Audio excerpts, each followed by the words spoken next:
यदुवंशियों को वरदान मिला था, उनको कोई मार नहीं सकता, फिर उनकी मृत्यु क्यों हुई? महाभारत युद्ध के बाद भगवान कृष्ण को विचार आता है, मुझे शाप मिला था, आज शाप को पूर्ण करने का अवसर आया है। जब महाभारत का युद्ध समाप्त हो गया था और जब पांडव विजयी हो गए थे, राज तिलक हुआ और हस्तिनापुर में प्रवेश कराने के लिए भगवान स्वयं गए।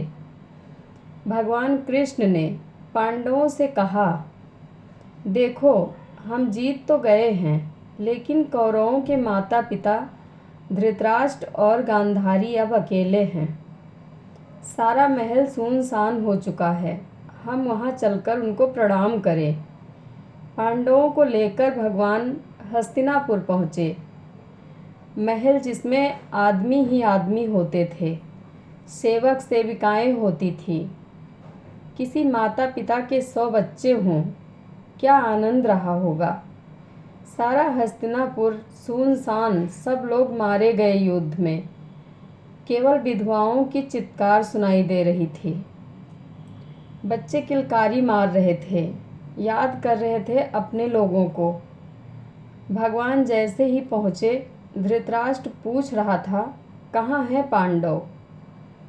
जैसे ही उनके कक्ष में पहुँचे तो वहाँ भीम की एक लोहे की मूर्ति रखी हुई थी। दुर्योधन भीम को मारने के लिए उस मूर्ति पर गदा अभ्यास किया करता था, उस पर प्रहार करता था, इसलिए वह बलवान था। पांचों पांडव आए, भगवान आगे थे, धृतराष्ट्र खड़े थे। भगवान कहते हैं, राजा धृतराष्ट्र को प्रणाम।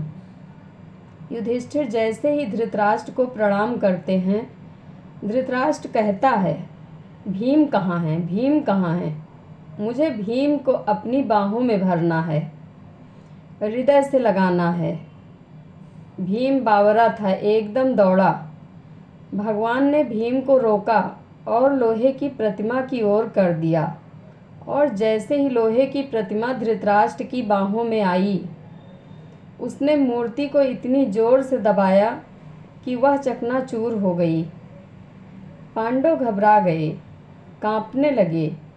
धृतराष्ट्र पूछ रहा था, आज भीम को बाहों में भर लूं और सब समाप्त कर दूं। भगवान बोलते हैं, यह जीवन है, सब कुछ लुट गया इस नेत्रहीन का, फिर भी इच्छा बची है कि भीम को मार डालूं। हमारा सब कुछ चला जाता है, जीवन में सारी इंद्रियां शिथिल हो गई, सारे राज चले गए। फिर आदमी को ऐसा लगता है कि संसार को बाहों में भर लूं। एक बार अब आगे।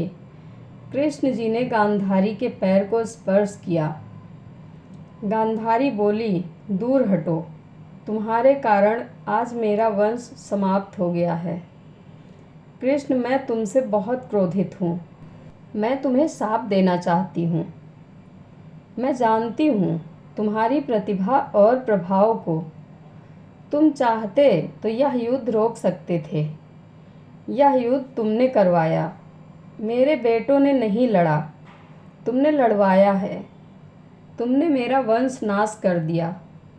तुम चाहते तो अपने तर्क से, अपने ज्ञान से, अपनी समझाइश और अपने प्रभाव से, अपने पौरुष से इस युद्ध को रोक सकते थे। तुमने अच्छा नहीं किया, एक माँ से 100 बेटे छीने हैं। गांधारी रोते रोते कहती हैं, कृष्ण सुनो, जैसा मेरा भरा पूरा कुल समाप्त हो गया, ऐसे ही तुम्हारा वंश तुम्हारे ही सामने समाप्त होगा और तुम देखोगे इसे।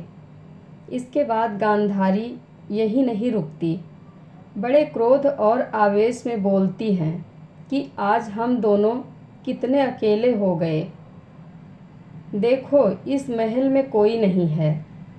जिस महल में इंसान ही इंसान हुआ करते थे, मेरे बच्चे, मेरे परिवार के सदस्य मेरे पास थे, कितने अकेले हो गए हैं आज हम।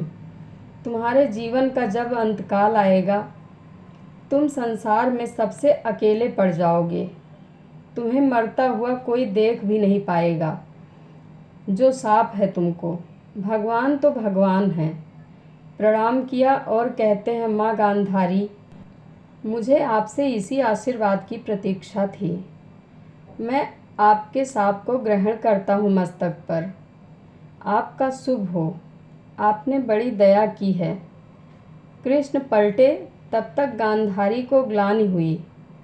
कृष्ण लौटे और पांडवों ने देखा कृष्ण जी के चेहरे पर शापित होने का कोई भाव ही नहीं था। भगवान मुस्कुराए और पांडवों से कहा, चलो। बड़ा अजीब लगा।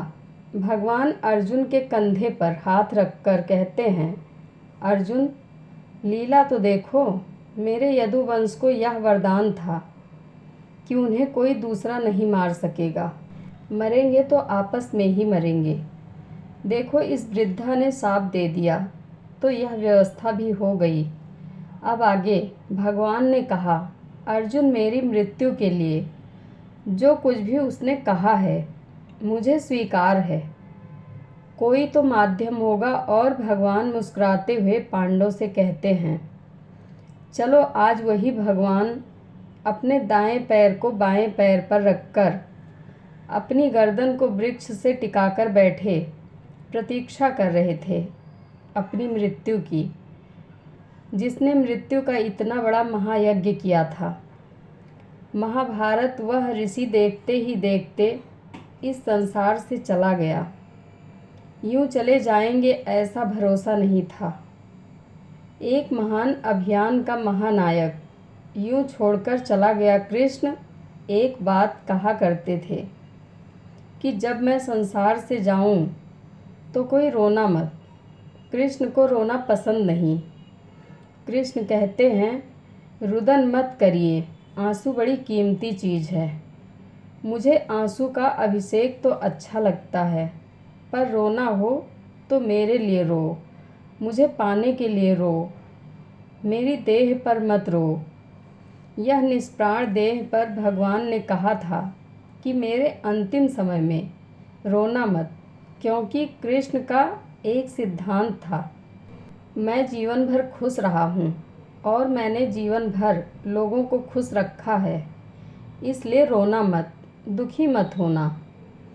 पीताम्बर वो था जिसने अनेक लोगों की लज्जा बचाई, जिससे इतने लोग सुरक्षित हुए। जो पीताम्बर द्रौपदी के ऊपर ओढ़ाया गया था, जिस पीताम्बर ने लोगों को ममता का आश्वासन दिया, जिस पीताम्बर में लोगों ने छिप छिप कर पता नहीं क्या क्या कर लिया था, वह पीताम्बर आज रक्त रंजित हो गया था। उसका रंग पहचान में नहीं आ रहा था। चारों ओर रक्त बिखरा पड़ा है। भगवान कहते हैं, यहाँ का रक्त यहीं छोड़कर जा रहा हूँ। भगवान ने अपने स्वधाम गमन से संदेश दिया कि जाना सभी को है। जिसका भी जन्म हुआ है उसकी मृत्यु होगी ही। जन्म और मृत्यु तय है, सारा खेल बीच का है। हम इस बात को समझ लें कि जिसकी मृत्यु दिव्य है, समझ लो उसी ने जीवन का अर्थ समझा है। सुखदेव जी परीक्षित को समझा रहे हैं और अब धीरे धीरे कथा 11वें स्कंद के समापन की ओर जा रही है। सुखदेव जी कहते हैं, राजा परीक्षित, दारूक के चले जाने पर ब्रह्मा जी, शिव पार्वती, इंद्रादि लोकपाल, मारीच आदि प्रजापति, बड़े बड़े ऋषि मुनि, पितर सिद्ध, गंधर्व विद्याधर, नागचारण, यक्ष राक्षस, किन्नर अप्सराएं तथा गरुड़ लोक के विभिन्न पक्षी अथवा मैत्रेय आदि ब्राह्मण भगवान श्री कृष्ण के परम धाम प्रस्थान को देखने के लिए बड़ी उत्सुकता से वहां आए थे। जय श्री कृष्णा। कथा अच्छी लगे तो कमेंट बॉक्स में अपनी राय ज़रूर दें। धन्यवाद।